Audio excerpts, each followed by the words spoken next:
Hi guys! Welcome back to my channel. My name is Ria. Kung bago ka lang dito, hi! Welcome!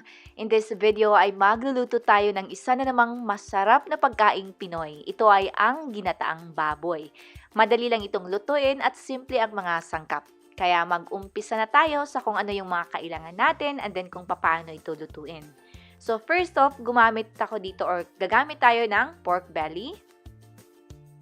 Kailangan rin natin ng soy sauce, ground black pepper, vegetable oil, red onion, garlic, ginger, spring onion, tubig, coconut milk, white sugar, yellow na chili, cilantro, baby bok choy, at asin. Sa lista ng mga sangkap, kindly check ang description box down below. So, ang una natin gagawin ay imamarinate natin yung baboy or yung pork belly. So, dito, gagamit lang tayo ng soy sauce at ground black pepper. At least, imamarinate natin ito for an hour. Pero kapag wala kayong time, 30 minutes will do. Then, iset aside natin yan.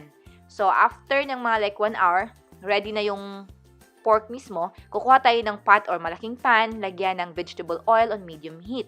Kapag ito ay mainit na, unahin na natin gisahin ang red onion. So, you can use yellow or white onion naman. But, meron kasi akong red onion, so ito yung gamit ko. So, gisa-gisa hanggang sa ito ay magiging translucent. Mga about a minute or 2 lang yan, and then ilagay natin yung bawang. Sa bawang, gisa-gisa ito ng, I would say, mga 40 seconds lang muna kasi i-add na natin dito, after 45 seconds, i-add natin yung ginger. So, gisa-gisa hanggang sa ito ay mangamoy na at kumbaga mag-golden brown na yung color ng ginger at garlic. Mangamoy na. Then, yung white bottom part ng spring onion.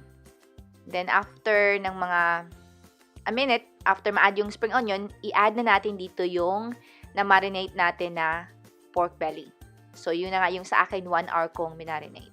Pero yung marinade, yung natira, i-discard na natin yan, hindi ko yun ginagamit. Alright, so nag-add ako dito ng 1/2 cup ng tubig and then tinakpan ko ito for 15 minutes lang muna. Then hinalo ko siya, katulad ng nakikita nyo dito. And then nag-add na ako ng coconut milk. Yung sa lata na coconut milk yung gamit ko kasi yun yung nabibili dito. And then nag-add din ako ng white sugar. Kapag may coconut milk ang isang dish, nilagyan ko siya ng white sugar. Then, nag-add din ako dito ng tubig. Then, hinalo ko lang yan saglit, tinakpan, pinakuluan. Papalambutin natin ito for 1 hour and 20 minutes on medium-low heat. Okay? Importante na medium-low yung ano natin, yung pagluto ng pork para mas malambot. Then, inilagay ko na yung asin para matansya natin. So, this is after an hour and 20 minutes, okay?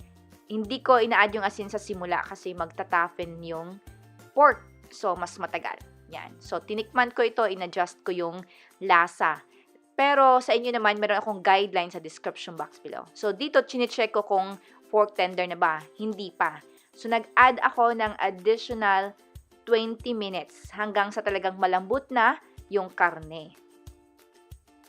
Then, after that, ilagay natin yung sili. Pero sa sili na ito, 3 minutes ko lang yan nilagay. Nag-add din ako dito ng spring onion, yung dahon. So, after 3 minutes, kinuha ko yung sili kasi mag-overpower siya kapag matagal yan. Then, ilagay natin yung bok choy.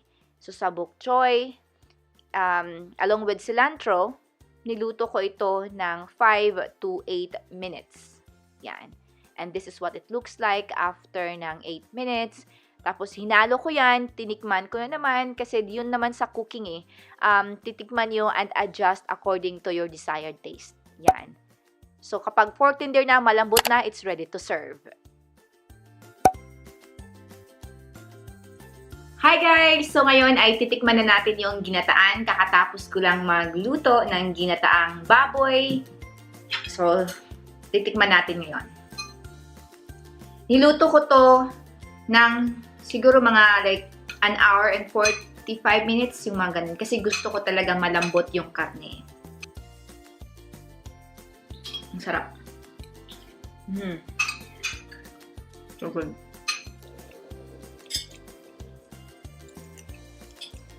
Napaka-creamy niya at ang sarap.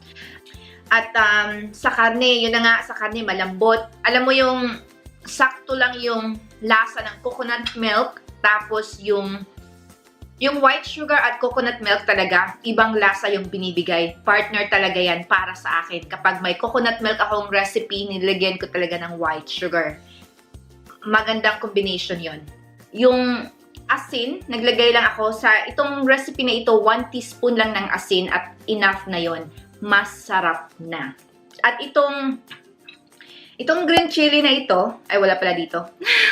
Yung green chili na ina-add ko kanina, nakakadagdag lasa rin yun. So, yung mga pampalasa natin ay yung onion, garlic, ginger, spring onion, yung sili, yung green chili na ina-add natin. Yung bok choy rin, masarap. Napaka-simpleng dish.